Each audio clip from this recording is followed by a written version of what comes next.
اخوي ابو احمد، نعم. وين موجودين احنا؟ احنا موجودين بارض القساطل. نعم. هذا القساطل ارض العرب صبيح، وكانت بالبدايه بساتين. نعم. زارعين بها التين والرمان والزيتون والصبر وما اشبه ذلك. نعم. هذا الوادي هذا هو عين فوق يقولوا لها عين محمد الخروب. خروب سندات. اي سندات. من هناك العين السين وبو عين لعيال جليل. ربع محمود جليل الفرايرة. شمس جليل. وحامد وكامل. نعم. ومحمد. اي نعم.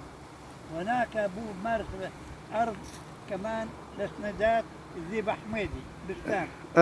هناك الارض هذه لعيال الشاب. انا بعرف لعيال الشاب. محمد الشاب يعني؟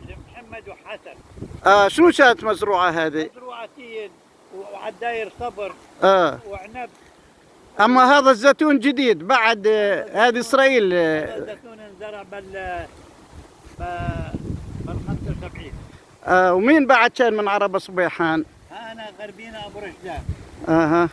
للشمال محمد الحسن الرشدان. طيب، ومن الشجرة اللي كان ايام محمد الشاب ما بو ولا شيء؟ لا، مقلوع ومزروع زيتون ثاني. قل لي، وخربة الشيخ محمد وين تجي؟ خربة الشيخ محمد هذا اللي عراس التلة هذه بوش جراد. واصبعي يأشر عليها. يلا نروح عليها ابو احمد. بالصورة الكنيسة وجبت. ايوه مزبوط. هسه نروح عليها.